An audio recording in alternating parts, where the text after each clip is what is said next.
This is all a scam. I mean, we got people that's getting ready to retire that's going to try to live off $2,000 to $3,000. Impossible. Because what happens, it comes up here, we spend it. We're $35 trillion in debt. We don't have union money. We're dead broke.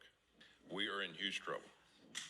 In this body, we had better start figuring that out, because we're going to have a run on this city here soon, and there's going to be about 150 million people coming up here saying, where's our damn money that we paid in?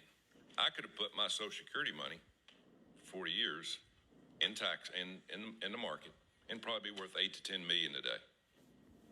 But the federal government wasted it. People are going to have to work, continue to work longer and longer. Am I right, Ms. Ginger?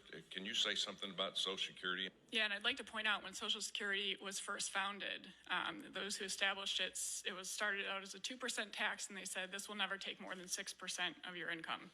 Today, it takes 12.4%, and depending on whether you go with CBO or Social Security trustees, it needs to take between 15.8 and 17.5%.